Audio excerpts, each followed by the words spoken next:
오늘 하나님이 우리에게 주신 말씀은 사무엘상 1장 19절에서 28절까지의 말씀입니다.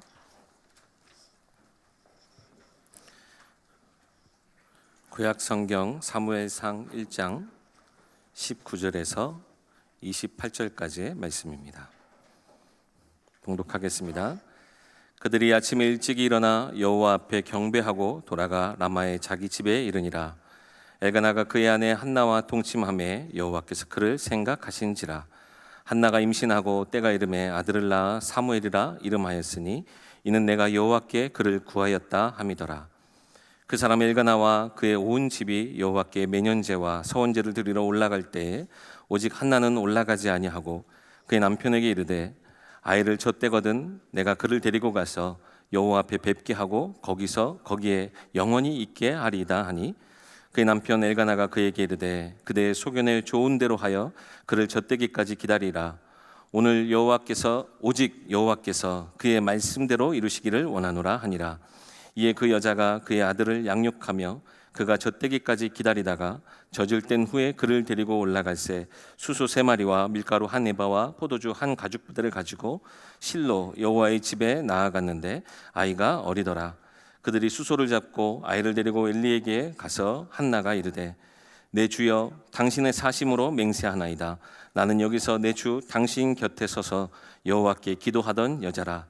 이 아이를 위하여 내가 기도하였더니 내가 구하여 기도한 바를 여호와께서 내게 허락하신지라. 그러므로 나도 그를 여호와께 드리되 그의 평생을 여호와께 드리나이다 하고 그가 거기서 여호와께 경배하니라. 아멘. 박성진 목사님 나오셔서 하나님께 사무엘을 드린 한나라는 제목으로 말씀 전해주시겠습니다.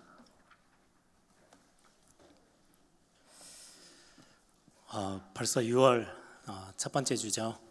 여러분들 또 새롭게 시작하는 응답들 여러분들이 하나님의 은혜 속에서 누리기를 바랍니다.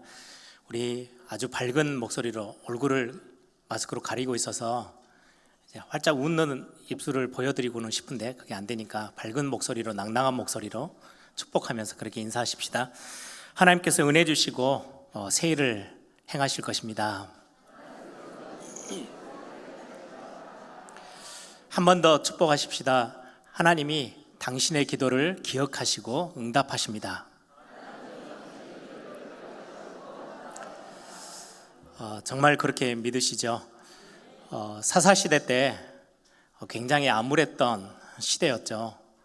하나님의 역사도 볼 수 없고 하나님의 응답도 경험하지 못했던 그런 시대였는데 정말로 하나님의 은혜를 사모하고 하나님의 은혜를 체험했던 아주 소수의 몇 사람들을 하나님은 들어 사용하셔서 시대의 흐름을 바꾸셨습니다. 노아도 그랬죠. 다 완전히 멸망의 시대인데 여호와께 은혜를 입었던 노아를 통해서 하나님 한 시대의 구원의 역사를 새롭게 시작하셨습니다. 바벨탑 사건 이후에 너무나도 많은 사람들이 하나님과 등지고 살아가는 그 시대, 우상 숭배에 완전 빠져있던 그 시대, 하나님의 음성을 듣고 하나님의 언약을 붙잡고 나왔던 순종의 사람 아브라함 한 사람 때문에 하나님은 시대의 역사를 다시금 또 새로 시작하셨어요. 오늘 사사시대처럼 너무나도 어려운 시대인데 한나라는 굉장히 귀중한 여인의 그 은혜에 사모하고 하나님께 구했던 그 은혜의 자리 때문에 하나님은 새로운 시대, 새로운 일을 하나님은 행하기로 계획하시고 그 일을 하나님은 진행하셨죠. 여러분들이 오늘 사사시대와 똑같은 암울한 시대, 어떻게 보면 하나님은 온데간데 없고 세상의 것들이 가득 차 있는 흑암의 문화가 너무나도 완연한 시대, 교회까지도 하나님보다는 세상 것들을 더 많이 바라보고 있는 이 시대인데 우리 예일교회를 중심으로 저와 여러분이 진짜로 하나님의 은혜를 사모하고 하나님의 은혜를 구한다면 하나님은 저와 여러분을 통해서 새 일을 행하실 것입니다. 뿐만 아니라 하나님이 우리의 기도를 들으시고 응답하실 줄 알고 하나님께 엎드려 기도하는 사람, 그 기도를 하나님은 잊지 않고 기억하십니다. 오늘 본문 한번 보세요. 19절에 우리가 예배하면서 하나님 앞에 구하고 또 예배하면서 말씀 속에서 결단하고 고백했던 그 고백들은 절대로 헛되지 않습니다. 19절 보니까 그들이 아침에 일찍 일어나 여호와 앞에 경배하고, 지금 엘가나 가족들이 한나와 함께 하나님의 성전 성소에서 예배하고, 예배 초소에서 예배하고, 그리고는 그곳에서 고백하고, 또 한나는 그곳에 엎드려서 정말로 간절히 기도했죠. 정말 자기의 답답한 심령들을 아뢰면서 기도했던 그 기도, 그 19절 하반절에 보니까 여호와께서 그를 생각하신지라. 한나는 예배 초소에서 기도하고 하나님께 구하고 일상의 생활로 이제 돌아왔어요. 예배 일찍 일어나서 이제 여호와 앞에 경배하고는 집으로 돌아옵니다. 일상생활로 이제는 평범한 생활로 또 돌아왔습니다. 그런데 하나님은 그 예배 초소에서 기도하고 고백했던 그 한나의 고백과 기도 제목을 잊지 않고 기억하셨어요. 오늘 본문에 그를 생각하신지라, 원어에는 생각한다라는 의미가요, 기억한다라는 의미도 포함되어져 있습니다. 우리는 예배하러 오셔서 오늘도 예배하시죠. 말씀 들으면서 하나님, 나 이런 기도 제목이 생겼어요. 어떤 부분에 있어서는 우리의 삶에 있어서 우리가 어떻게 해결할 수 없을 막다른 골목에 처할 때도 있어요. 그럼 누구에게 이거를 가지고 가요? 사람에게보다 우리는 하나님께 찾아가면 하나님이 우리의 기도를 들으시는 것을 알아요. 그래서 하나님께 고백해요. 그리고 하나님께 기도해요. 하나님께 구해요. 지난주에도 우리 교육자들이 이렇게 저렇게 보고하는 것 중에 한 주간 동안 병원에 가셔서 수술하시는 성도들도 꽤 많고요.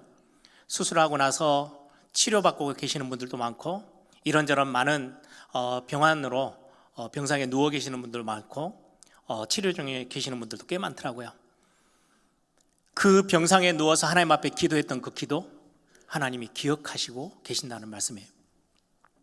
저와 여러분이 현장에서, 산업의 현장에서, 개인의 가정의 현장 속에서 우리 렘넌트들이 미래를 두고 기도했던 그 기도들, 하나님은 잊지 않고 기억하셔요.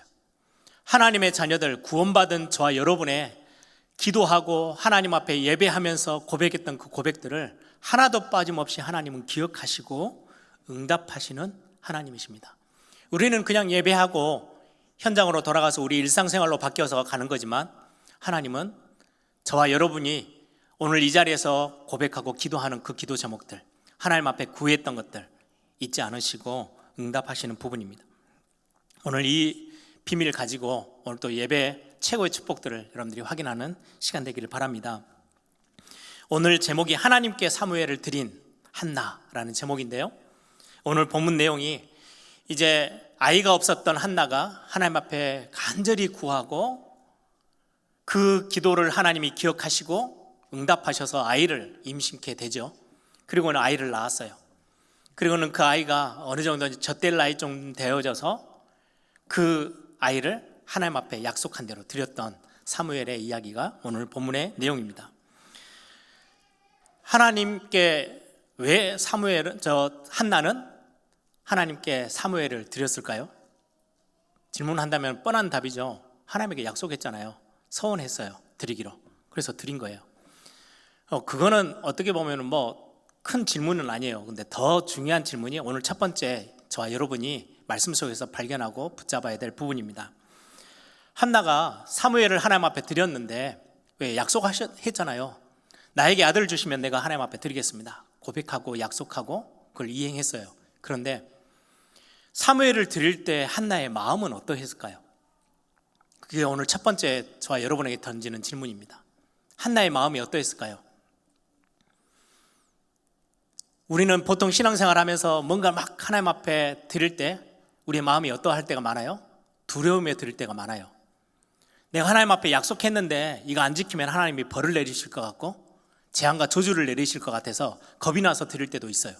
또 어떨 때는요, 되게 그냥 어쩔 수 없이, 왜 하나님 앞에 내가 약속한 거니까 어쩔 수 없이 드려요. 되게 아까운데, 아깝지만 그래도 내가 하나님 앞에 약속한 거니까 내가 드려야 되겠다. 오늘 한나의 마음이 그러했을까요? 사무엘을 하나님 앞에 드리면서 오늘 본문의 내용들을 보면 그렇지 않은 것 같아요. 젖될 때 많은 학자들이, 유대인들은 그때 당시 한 3년, 4년 아이를 키우고 젖을 먹였대요. 꽤 오랫동안. 그때 어떤 유대 나라의 환경은 물이 이렇게 아주 지금처럼 뭐 깨끗하지 않고 이러다 보니까 될 수 있는 대로 젖을 오랫동안 먹여서 아이들의 건강을 더 챙기는 거죠. 그래서 3년에서 4년 가까이 젖을 먹였대. 그러면 지금 우리 나이로는 꽤 많죠. 어리지만은 뭐 3살, 4살, 5살 정도. 이렇게 키우는 동안 한나에게는 정말 많은 복잡한 생각이 들었을 것 같아요. 야, 내가 괜히 하나님 앞에 이거 드린다고 약속했나? 아들이 생기고 나니까 이제 이런저런 복잡한 생각이 없지는 않았을 것 같아요. 그러면은 오늘 지금 본문에 있는 것처럼 한 3년이 지난 이후에 젖대고 아이를 하나님 앞에 이제 드리는데 어떤 심정으로, 어떤 마음으로 드렸을까요? 우리는 이렇게 아이를 드렸던 한 사람을, 또 다른 사람을 성경에서 확인할 수 있습니다. 그게 누구예요? 아브라함이에요. 여러분들 잘 아시죠?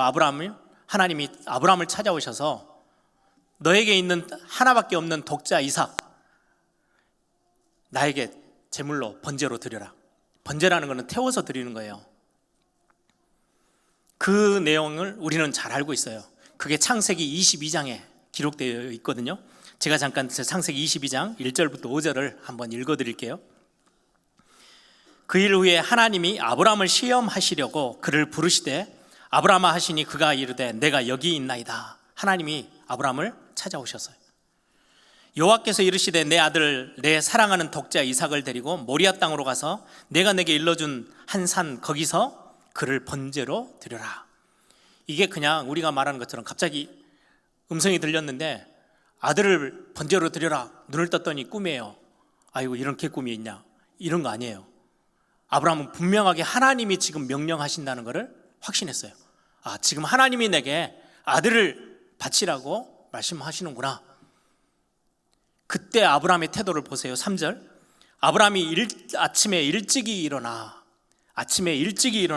나귀의 안장을 지우고 두 종과 그의 아들 이삭을 데리고 번제에 쓸 나무를 쪼개어 가지고 떠나 하나님이 자기에게 일러주신 곳으로 가더니 제3일에 아브라함이 눈을 들어 그곳을 멀리 바라본지라.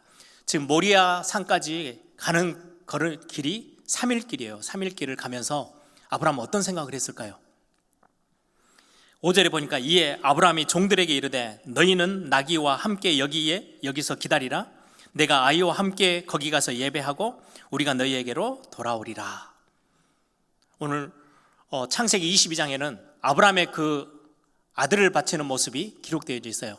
오늘 본문에는 한나가 사무엘을 바치는 내용이 있는 것처럼 아브라함이 아들 하나밖에 없는 이삭을 바치려 갈 때 그 심정은 어떠했을까요?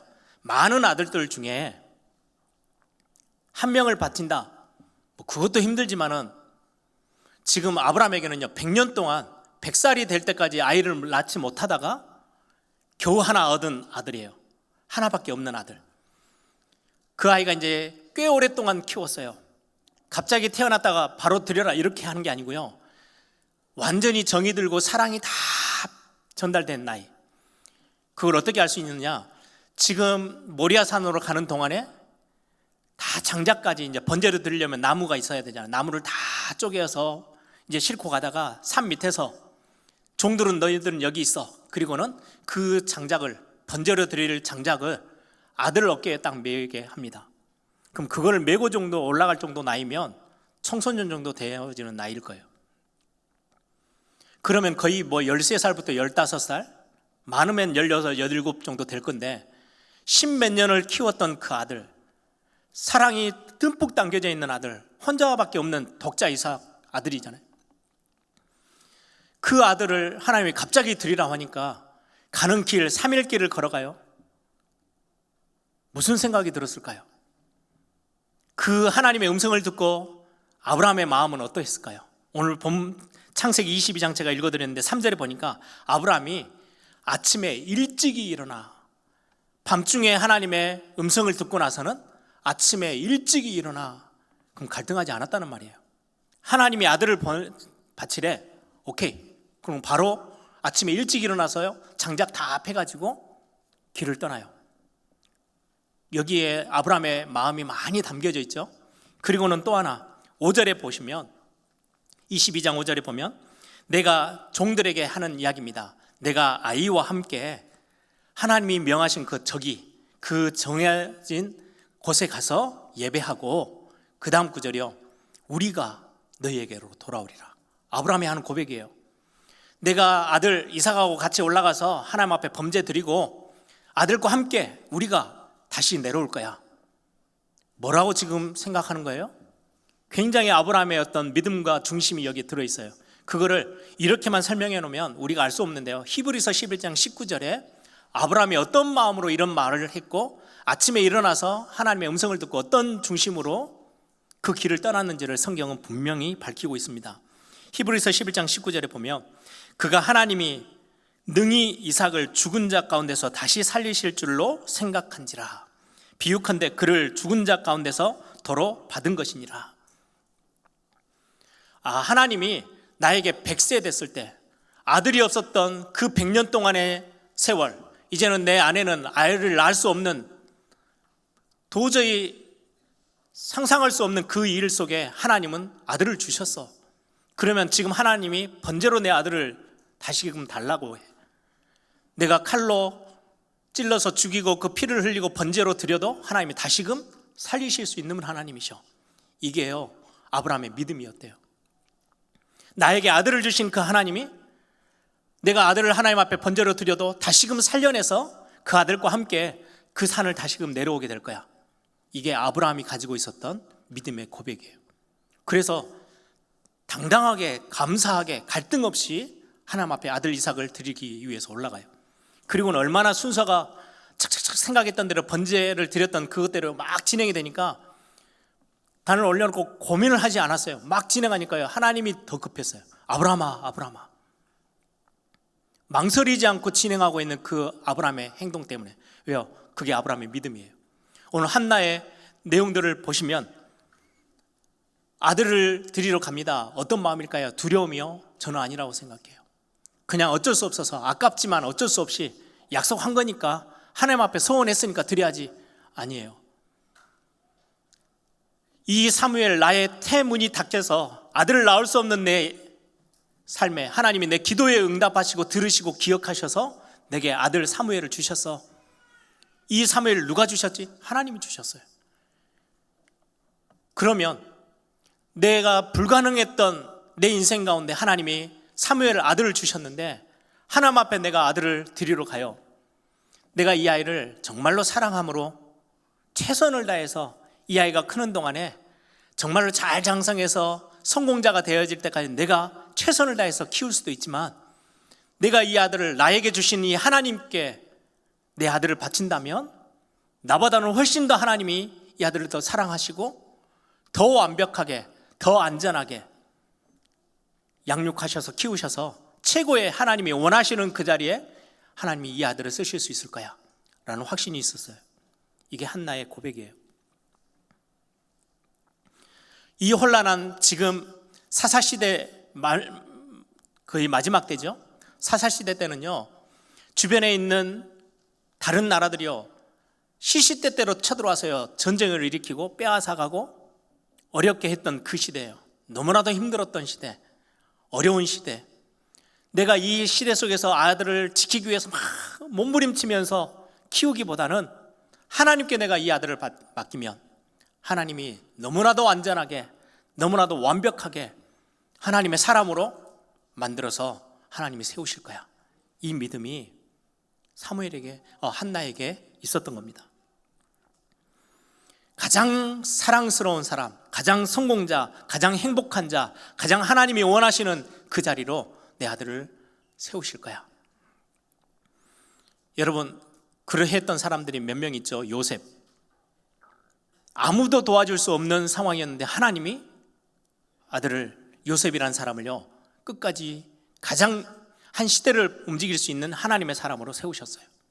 모세, 여게벳이라는 어머니가 나일 강가에 자기 아들을 띄우면서 완전히 하나님 앞에 의탁했어요.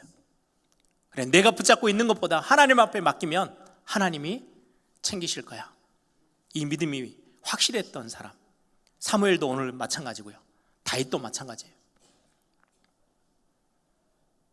오늘 이 본문을 보면서 저는 여러분과 저가 붙잡아야 될 메시지입니다. 여러분들의 가정, 여러분들의 자녀 내가 붙잡고 있어도 어느 정도는 끌고 갈 거예요. 그런데요, 끝까지 책임질 수 있으십니까? 저는 아니라고 오늘 말씀을 묵상하면서요 고백했어요. 아니요, 하나님, 내가 붙잡고 있기보다는 내 가정, 내 자녀 하나님의 손에 맡기면 이 험난한 시대에 너무나도 우리 지금 청소년들이, 어린아이들이 살아가기가 너무 빡빡한, 너무나도 세상에 문물이 너무 많은 영향력을 주고 있는, 흑암의 문화가 너무 많은 영향을 주고 있는 이 시대에 내가 붙잡고 그들을 보호하기보다는 하나님께 맡겨드리면 하나님이 완전히 책임지셔 주실 거야. 여러분들이 오늘 그 믿음 회복하는, 한나처럼 그 믿음 회복되어지는 시간 되기를 소망합니다. 여러분들의 산업, 여러분들의 손에 쥐고 계십니까? 내가 수고해요. 여러분들이 열심히 뛰어요. 새벽부터 일어나서 밤늦게까지 일해요. 그거 하나님 앞에 맡겨보시지 않으시렵니까? 여러분들의 미래, 여러분들의 인생 하나님의 손에 맡겨드리면 하나님은 그걸 완전하게 책임져 주십니다. 한나의 믿음이에요. 저는 교회를 생각하면서요, 목회자잖아요. 제가 머리를 쥐어짜고 많은 사람들의 어떤 목회 현장들을 연구해가지고 이 교회를 잘 인도해 나가는 거? 그럴 수 있어요. 근데 저는 근본적으로 하나님 앞에 고백했어요. 아니다, 내가 쥐고 있는 동안에는 완벽할 수가 없어. 하나님의 손에 맡겨드리면 이 교회를 하나님은 책임지실 거야. 장로님과 함께 내가 머리를 맞대고 맨날 며칠 고민한다고 해결될 것도 있겠지만 결국은 그건 한계점이 있어. 이 교회는 하나님의 것이기에 하나님의 손에 맡겨드리는 게 가장 완벽해. 그러면 하나님이 가장 원하시는 자리에 우리 예일교회를 하나님은 들어 사용하실 거야. 여러분들의 가정도 마찬가지입니다. 여러분들의 산업도 마찬가지입니다. 여러분들의 인생, 미래도 하나님의 손에 있습니다. 한나가 고백했던 믿음의 고백, 저와 여러분이 회복하기를 바랍니다.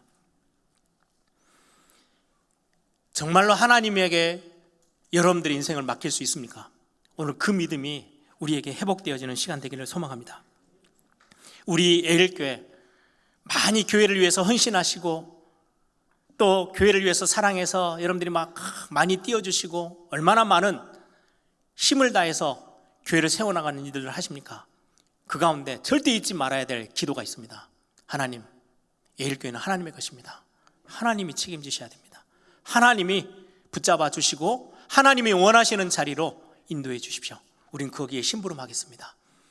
한나가 사무엘을 드리면서 가졌던 그 마음과 믿음의 고백입니다. 여러분들 놓치지 마세요. 두 번째로 여러분들이 오늘 본문을 통해서 확인해야 될 부분이 있습니다. 무엇입니까?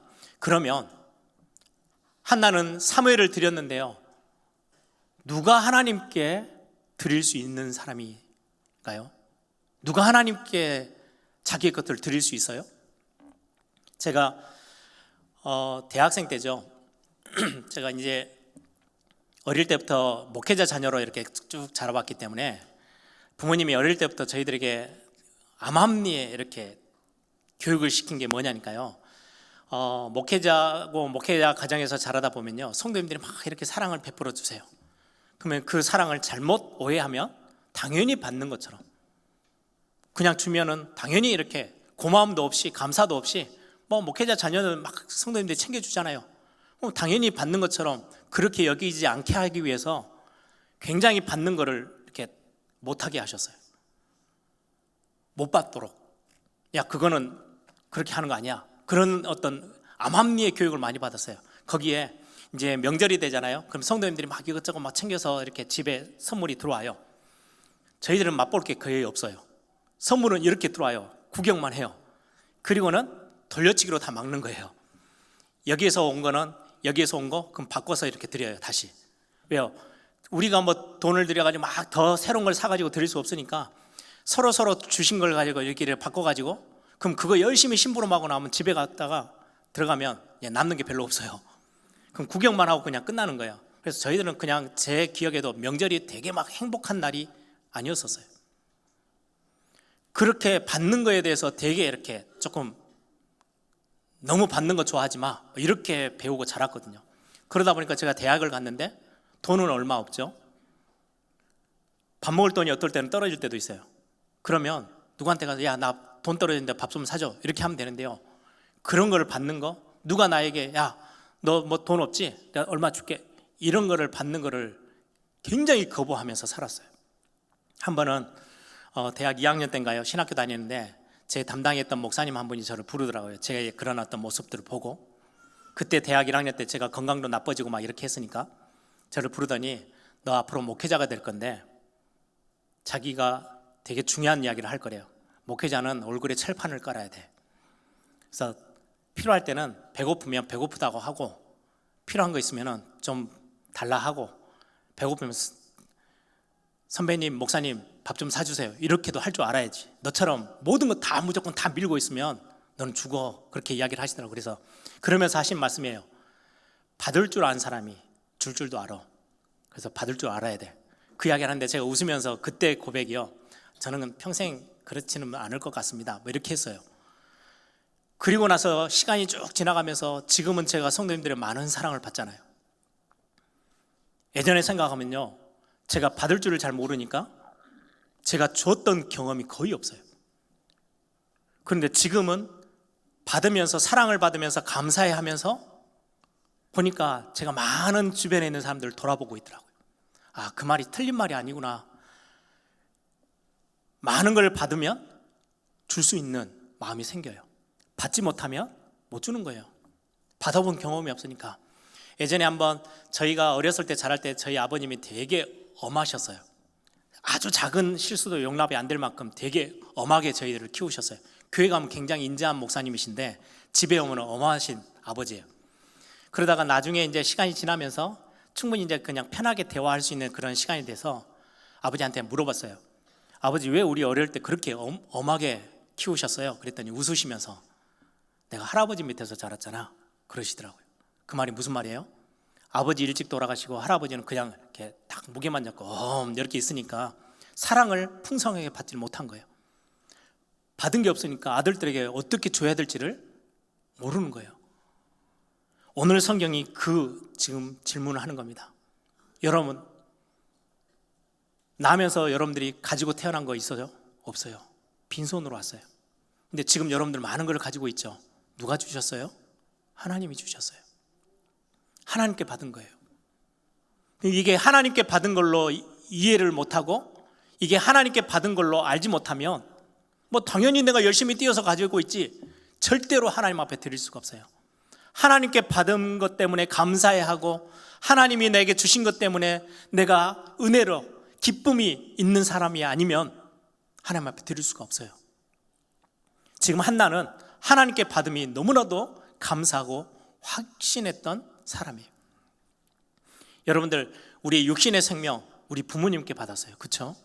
그래서 우리가 효도하는 거예요. 아, 우리 부모니까 효도해야 돼. 학교에 가서 배운 길을 부모님은 공경하고 효도하라 그랬으니까 어쩔 수 없어. 부모니까 챙겨야지. 그거 하고요, 내가 부모에게 받은 이 사랑, 이 땅에 태어나서 살 수 있는 그거를 우리 부모 때문에 받았잖아요. 육신의 생명도 받은 게 너무 감사하고 너무 귀해서 그 마음을 조금이라도 표현하는 걸 보고 효도라고 해요. 우리의 마음을 표현하는 거예요. 그게 진정한 효도예요. 하나님께 헌신하고 하나님께 드릴 수 있는 거는요, 하나님께 받았던 게 있는 사람은 하나님께 드릴 수 있어요. 여러분, 오늘 본문에 보세요. 26절 27절에 보시면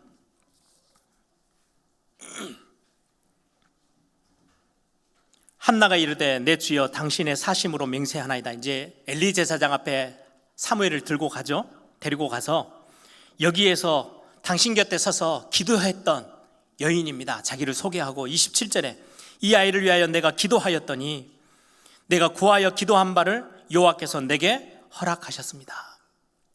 내가 하나님 앞에 눈물로 기도했던 그 기도를 하나님이 기억하시고 들으시고 이 아들을 하나님이 내게 주셨습니다. 이걸 아는 거예요. 20절에는요, 사무엘이라는 이름을 붙였는데 그 이름의 뜻이 뭔지 아세요? 사무엘, 학자들이 이야기합니다. 하나님의 이름, 뭐 이런 의미도 있고요, 오늘 본문에 있는 것처럼 여호와께 그를 구했다. 또 다른 의미로는 여호와께서 주셨다. 구했으니까 주신 거예요. 사무엘의 이름 자체가 하나님께 구했더니 주시다. 주셨다라는 의미를 가지고 있는 이름이에요. 한나는 분명하게 알고 있어요. 이 아들을 하나님이 주셔서 너무 감사해. 그래서 사무엘을 데리고 엘리 제사장에게 올라가서 하나님 앞에 드릴 때에 그의 마음 자세가 어땠는지 아세요? 24절에 보니까요, 젖된 후에 그를 데리고 올라갈 때 수소 3마리와 밀가루 1에바와 포도주 1가죽부대. 모세오경에는요, 이렇게 중요하게 서원제를 드리고 매년제를 드리고 하나님 앞에 예배하러 올라갈 때는 수소 1마리, 그리고는 1예배가 아니고요, 3분의 1 예배만 드려도 돼요. 그런데 지금 한나는 거기에 3배가 되어지는 것을 가지고 가는 거예요. 밀가루 3분의 1만 가지고 가는 게 아니고요, 1에바 가득 채워서 가고요, 수소 3마리, 포도주 가죽부대 가득 담아서. 하나님이 주신 게 너무 감사해. 하나님이 내게 이 아들을 내게 주셔서 내 기도를 들으시고 응답하셨어. 어떻게 보면 그게 신앙생활입니다. 일용할 양식을 구하고 하나님을 내가 알기에 내 인생에 필요한 부분들을 하나님 앞에 구했더니 하나님 나에게 채워주셨어요. 그것들을 가지고 기쁨으로 감사함으로 살아가는 거, 그게 신앙생활이에요. 하나님이 주신 걸 가지고 살아가는 거, 감사하며 살아가는 게 신앙생활이에요. 그 사람이 하나님께 진정으로 드릴 수 있어요. 여러분, 우리가 하나님께 받은 게 뭡니까? 다 받았죠. 가장 중요한 거는 십자가에서 자신의 생명을 다 내어주면서까지 우리를 구원의 축복 속으로 부르셨어요. 우리에게 영원한 생명을 허락하셨어요. 하나님의 자녀라는 엄청난 축복의 비밀을 우리에게 허락하셨어요.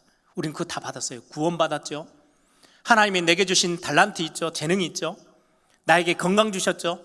내게 시간 주셨죠. 내가 마음껏 뛸 수 있도록 하나님이 지금 여기까지 나를 인도하셨어요. 그걸 아는 게 신앙생활이에요. 그리고 그거를 감사함으로 누리는 걸 보고 신앙생활이라고 해요.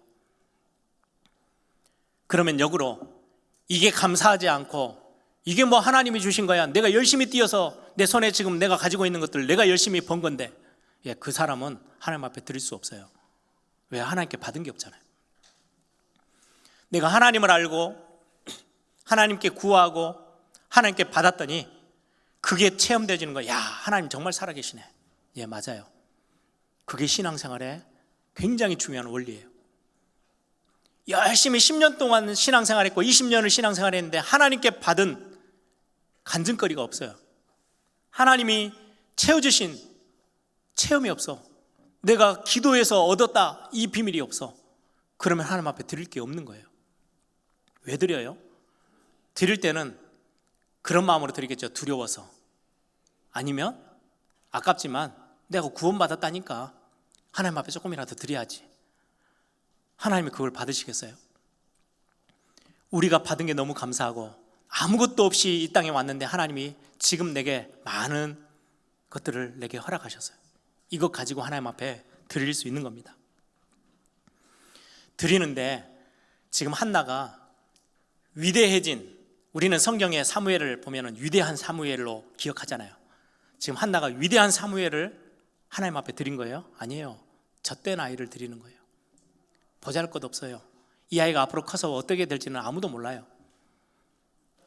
번일에게는 굉장히 크게 자리 잡고 있는 아들이지만 전체 객관적으로 보면요, 그냥 젖된 이제 3살 4살 된 아이예요. 그걸 하나님 앞에 드렸어요. 누구처럼요? 예수님의 공생의 기간 동안에 오병이어, 보리떡 5개, 물고기 2마리 드렸던 어린아이처럼 아주 작은 것 드렸는데 하나님은 그걸 가지고요 엄청난 시대적인 응답을 하나님은 베푸시는 분이 하나님이십니다. 오늘 우리가 하나님 앞에 헌신하는 거, 여러분들이 드릴 수 있는 거, 내 재능을 가지고, 여러분들의 산업을 가지고, 여러분들의 인생을 가지고, 하나님, 내가 이거를 하나님 앞에 멋지게 하나님 앞에 쓰임받기를 원해요. 내가 내 인생을 드릴게요. 누가 그거 할 수 있어요? 하나님께 받은 사람이. 하나님이 주신 게 너무 감사한 사람만이 진짜로 하나님 앞에 드릴 수 있어요. 교회에서 많은 헌신을 한다. 진짜의 헌신은 누구를 통해서 나오는지 아십니까? 내가 하나님 앞에 은혜를 많이 받았어. 내가 하나님 앞에 받은 게 너무 커서 감사해. 나에게 구원 주신 게 너무 감사해. 그래서 하나님 앞에 드리는 거예요. 제가 대학생 때 한참 이제 막 구원의 감격들이 막 저에게 막 샘솟듯이 나올 때예요. 청소년 수련회 중에 어느 날 하나님이 제 마음에 탁 부딪히게 하셨어요. 그때 막 엄청 뜨겁게 기도했거든요. 청소년 수련회에 와 있는 앞에 있는 아이들을 보면서요, 하나님 저들을 좀 변화시켜 주시고 저들의 인생을 받아주십시오 막 기도하는데, 어느 순간에 제 마음에 딱 그런 생각이 드는 거예요. 너는 내게 뭐 드릴래? 뭘 줄래? 저는 저에게 그 음성은 굉장히 컸어요. 제가 그 자리에 그냥 딱 무릎 꿇고요, 하나님 제 인생 송두리째, 복음 때문에 하나님의 영광 때문이라면 너무 부족한 게 많지만 하나님 제가 제 인생 드리면서 하나님 앞에 쓰임 받을게요. 제가 받은 은혜가 커지면 내가 마음껏 하나님 앞에 드릴 수 있어요. 여러분들의 산업의 응답이 하나님께로부터 온 게 분명하다면 여러분들은 하나님 앞에요, 어떤 걸 드려도 아깝지 않을 만큼 우리는 하나님 앞에 설 수 있는 겁니다. 여러분들 오늘 이 말씀들을 기억하시면서 내게 가진 거, 하나님이 내게 주신 내 재능, 시간, 건강, 어떤 거든 이걸 가지고 교회를 세우고, 이걸 가지고 세계복음화에 헌신되도록 뛰고, 이걸 가지고 하나님의 나라 세워나가는 일에 헌신할 수 있다는 거, 이게 어떻게 보면 굉장히 귀중한 신앙의 원리입니다. 또 하나는요, 이렇게 헌신하는 걸요 우리의 자녀들이 보고 우리의 다음 세대들이 봐요. 여러분들이 받았던 사랑을 자녀들에게 베풀잖아요. 그럼 자녀들은 똑같이 그 사랑만큼 그걸 누리면서 살다가 나중에 부모가 되면 자기의 또 다른 자녀에게요 그걸 베풀게 돼요. 그게 원리예요. 여러분들이 신앙생활 하면서요, 하나님께 마음껏 구하세요. 하나님이 채우세요. 무엇이 됐든 기도하세요. 구하세요. 그러면 하나님이 기억하시고 응답하세요. 이 체험이 신앙생활에서 굉장히 중요해요. 그러면 하나님의 살아계심이 체험되어지고 하나님의 그 은혜와 사랑과 감사함이 너무나도 내게 커요. 그것 가지고 우리는 교회를 세우고 그거 가지고 하나님의 나라를 위해서 뛰는 거예요. 겁이 나서 뛰는 게 아니고요, 벌 받지 않으려고 뛰는 게 아니에요. 그것 때문에 헌신하는 게 아니에요. 하나님께 받은 게 너무 커서. 그래서 오늘 사무엘을 드렸던 한나의 그 마음, 드릴 수 있었던 그 마음은요, 받은 게 너무 감사하기 때문에 드렸던 그 한나를 보면서 우리는 우리의 개인을 확인해야 될 부분입니다. 마지막 세 번째는 드릴 수 있는 것 중에 가장 중요한 거, 우리는 물질도 드릴 수 있고 시간도 드릴 수 있고 많은 것들을 할 수 있는데 우리가 하나님 앞에 드릴 수 있는 것 중에 가장 최고의 것이 뭔지 아십니까? 예배입니다. 예배 자리에 여러분들이 오늘 나오신 거, 이 자체가요 하나님 앞에 최고의 것을 지금 드리고 있는 거예요. 그런데 저는 예배를 생각하면서 굉장히 많은 생각들을 하고 조금 멈춰 섰어요. 지금 2년이 넘게 코로나 팬데믹으로 이렇게 지나오고 있잖아요. 제가 오늘 또 예배 자리에 딱 이제 강대상에 이제 설교하기 위해서 앉아 있는 동안에 성도님들이 다 자리에 앉아 있는 모습이요 너무 감동이 됐어요. 왜요? 아무도 없을 때도 저는 설교했거든요. 여기 텅텅 비어 있고 카메라 한 대 그냥 서 있는 그 모습 보면서 설교할 때가요 꽤 많이 있었어요. 왜 하나님이 가장 좋아하시는, 하나님이 그렇게도 기뻐하시는 이 예배를 왜 하나님은 멈추게 하셨을까? 하나님이 코로나에 눌렸습니까? 아니에요. 하나님의 손안에, 이 시대 모든 게 하나님의 손안에 있어요. 그러면 하나님이 가장 기뻐하시는 예배를 왜 전 세계 교회가 다 멈추도록 하나님은 갑자기 브레이크를 걸으셨을까? 저는 구약의 교회의 모습이 떠올랐어요. 구약의 예배 한시도 빠짐없이 예배했거든요. 그런데 이사야서 1장에 보면요 하나님이 더 이상 너희들 예배하는 거 싫어. 더 이상 예배하지 마. 너희들이 들고 오는 모든 재물 더 이상 안 받을 거야. 왜요? 마음은 없고 껍데기만 가지고 있는 그 예배의 모습 하나님이 너무 싫어하셨어요. 그래서 예배를 좀 멈춰. 더 이상 너희들의 예배를 받지 않을 거야 라고 말씀하셨던 하나님의 그 책망스러운 메시지가 기억이 났어요. 우리가 당연하다고 여기는 이 예배, 매주 그냥 와서 예배하고 있는데 마음은 저기 딴 데 있고 딴 데 있고 우리 껍데기만 와서 예배하고 있었던 거 아닌가? 내가 목사기 때문에 목사가 예배에 빠지면 되겠어요? 목사기 때문에 와 있는 거예요. 내가 진짜 하나님을 향하여서 중심 가지고 예배했던 그 예배가 어느 순간에 목사기 때문에 와 있고 직분자이기 때문에 와서 예배하고 있었던 날이 많지 않았나? 그래서 하나님이 갑자기 그 좋아하시던 예배, 우리가 드리는 예배를 너무 기뻐 받으시는 그 하나님이 예배를 잠깐 멈추게 하셨어. 뭐 하라고요? 회복하라고. 우리의 예배를 회복하라고. 저는 많은 하나님의 그 중심에 강력한 메시지를 저는 마음에 좀 담았어요. 아, 그래, 내 예배를 회복해야지. 그럼에도 불구하고 너무 감사한 거는요, 우리 예일교회 예배를 사모하고 예배 은혜를 사모하고 말씀을 사모하며 예배 자리에 나오는 우리 예일교회 성도님들의 모습을 보면서 하나님 아시죠? 예일교회 우리 성도님들이 얼마나 하나님 앞에 예배하는 걸 기뻐하는지 아시죠?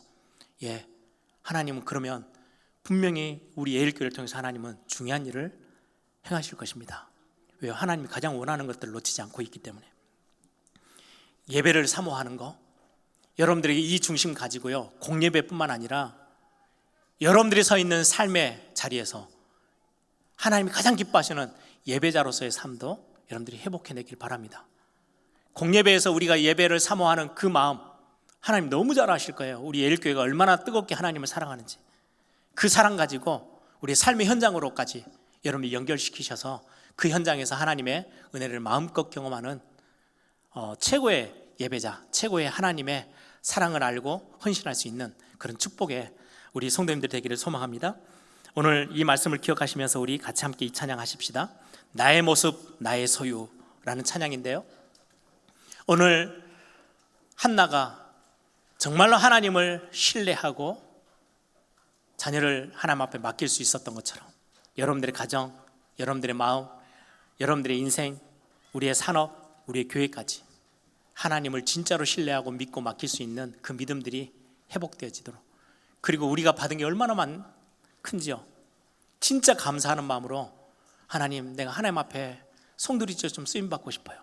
작은 영광 아닌 큰 영광 하나님 앞에 돌리고 싶어요. 그런 중심으로 하나님께 우리를 드리고 고백하고 회복해내는 그런 축복의 찬양이 되기를 소망합니다.